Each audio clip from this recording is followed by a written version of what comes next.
আচ্ছা, পুলিশ কি কখনো সুইচ অফ হওয়া মোবাইলকে ট্র্যাক করতে পারবে? অথবা চোর আপনার ফোনটাকে চুরি করে সুইচ অফ করে ফেলেছে, তাহলে সেটাকে কি ট্র্যাক করা সম্ভব? আর এমন পরিস্থিতিতে পুলিশ কি আপনাকে কোন রকম ভাবে সাহায্য করতে পারবে? চলুন তাহলে আজ আমি আপনাকে এই বিষয়টা একদম ক্লিয়ার করে দেব যে টেকনিক্যালি এটা কোন রকম ভাবে সম্ভব কিনা।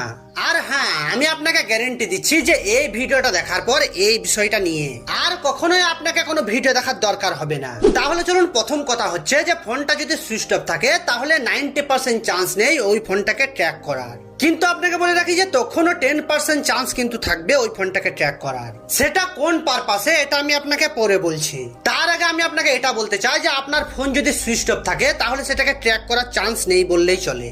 কারণটা আপনি নিজে বোঝার চেষ্টা করুন যে ফোন যদি সুইচ অফ থাকে তাহলে সেই ফোনটা তো কোনো নেটওয়ার্ক টাওয়ারের সাথে জড়িত থাকবে না। বুঝুন যে ফোনটা যদি সুইচ অফ থাকে তাহলে সে কোনো নেটওয়ার্ক টাওয়ারের থেকে টাওয়ারও নেবে না, আবার সে কোনো নেটওয়ার্কও দেবে না, আবার তার কোনো রকম কোনো লোকেশনও কাজ করবে না। কারণ ফোনটা ভিতর থেকে অফ আছে, তাই ফোনটার ভিতরের পার্টস গুলো কাজ করা বন্ধ করে দিয়েছে। তাই ওই ফোনটা ট্র্যাক করা অসম্ভব বললেই চলে। এবার আমি আপনাকে একটু আগে বলেছিলাম যে 10% চান্স কিন্তু আছে, তাহলে সেটা কখন আর কিভাবে? তাহলে চলুন এই বিষয়টাও আপনি একটু ভালোভাবে বোঝার চেষ্টা করুন। তাহলে শুনুন, এই জেনারেশনের যে ফোনগুলো সেগুলো কিন্তু সুইচ অফ করার পরেও আপনি কিন্তু সেই ফোনটার থেকে ব্যাটারি আলাদা করছেন না। তাই ওই ফোনটার মধ্যে কিছু পার্টস আছে যারা কাজ করা চালিয়ে যাচ্ছে। আপনাকে যদি একটা ছোট্ট উদাহরণ দিই তাহলে আপনি আগেকার ফোনগুলোই দেখবেন যে যখন আপনি ফোনটা থেকে ব্যাটারি আলাদা করতেন, এরপর যখন আপনি ওই ফোনটার মধ্যে ব্যাটারি লাগিয়ে ফোনটাকে অন করতেন, তখন নতুন করে আপনাকে টাইম ডেট এইগুলো ঠিক করতে হতো।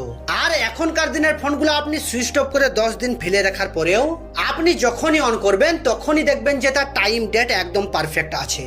তাই আপনি পরিষ্কারভাবে এটা বুঝে নিন যে ফোনের মধ্যে ব্যাটারি আছে, মানে ফোন পাওয়ার সাপ্লাই পাচ্ছে।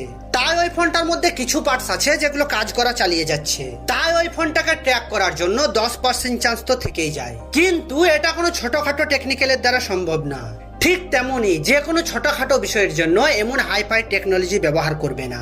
এমনটা করা হয় কিছু স্পেসিফিক ক্রাইমের জন্য, যেমন মাওবাদী, আতঙ্কবাদী, রেপিস্ট, অথবা যখন হাইকোর্ট থেকে খুব শীঘ্রই কাউকে অ্যারেস্ট করার পারমিশন দেবে তখন এই সব টেকনোলজি ব্যবহার করা হয়। কিন্তু এটাকে ট্র্যাক করা যে 100% সম্ভব এমনটা কিন্তু একদমই না। ইয়েস, এটাকে ট্র্যাক করা হতেও পারে এবং না হতেও পারে।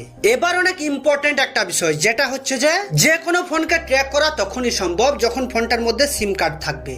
সেটা হোক সুইচ অফ ফোন অথবা রানিং ফোন, সিম কার্ড থাকা দরকার। আর সিম কার্ড যদি না থাকে তাহলে পৃথিবীর কোনো টেকনোলজি নেই যে ওই ফোনটাকে ট্র্যাক করে দেবে। হ্যাঁ, এই গ্যারান্টিটা আমি আপনাকে দিচ্ছি। কারণ এটা যদি আমি আপনাকে একটু বুঝিয়ে বলি তাহলে শুনুন, ফোন ট্র্যাক করার জন্য দুইটা অপশন থাকে।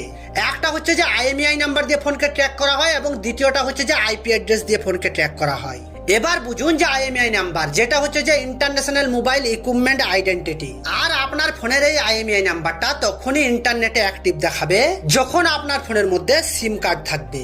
এরপর আসছে IP অ্যাড্রেস। শুনুন তাহলে, সিম থাকবে তবে না IP অ্যাড্রেস হবে? আপনি বলুন, আপনার ফোনে যদি সিম না থাকে তাহলে আপনার সার্ভিস প্রোভাইডার কে, আর আপনাকে সে কিভাবে IP অ্যাড্রেস দেবে? তাহলে আপনি পরিষ্কারভাবে বুঝে গেছেন যে ফোনের মধ্যে যদি সিম কার্ড না থাকে তাহলে ফোনটাকে ট্র্যাক করা কোনো রকম ভাবেই সম্ভব না। কিন্তু আর একটা কথা, সেই ফোনটাকে যদি কোনো রকম ভাবে কেউ ওয়াইফাই দিয়ে ইন্টারনেট ইউজ করে তাহলে কিন্তু সেটাকে ট্র্যাক করা সম্ভব, কারণ ইন্টারনেট অন থাকলে IMEI নাম্বার অ্যাক্টিভ থাকবে। কিন্তু আপনাকে বলি এটাও অনেক জটিল বিষয়। আর আপনাকে বলি যে এমন টেকনোলজি তখনই ব্যবহার হবে যখন ক্রাইম অনেক বড় হবে। আর আপনি ভুল করেও এটা ভাববেন না যে আপনার ফোন চুরি হয়ে গেছে অথবা হারিয়ে গেছে আর থানার পুলিশের কাজ কাম নেই গাড়ি চড়ে আপনার ফোন খুঁজবে। কারণ এটা আপনি কনফার্ম থাকুন যে পুলিশ আপনার ফোন কখনোই খুঁজতে বের হবে না। কিন্তু এর মানে এটা নয় যে আপনার ফোন হারিয়ে গেলে অথবা চুরি হয়ে গেলে আপনি থানায় জিডি করবেন না। আপনার ফোন হারিয়ে গেলে অথবা চুরি হয়ে গেলে আপনাকে কিন্তু থানায় জিডি করতেই হবে। কারণ আপনি ফোনটা ফিরে পাবেন না পাবেন সেটা পরের কথা। কারণ আপনি এটা ভাবুন যে আপনার ফোনটাকে যদি কেউ কোনো বড় ক্রাইম করার জন্য ব্যবহার করে তাহলে আপনি কিন্তু বেঁচে যাবেন। তাহলে চলুন, এই কোশ্চেনের উত্তরটা আপনি একদম পেয়ে গেছেন যে সুইচ অফ ফোনকে ট্র্যাক করা সম্ভব না।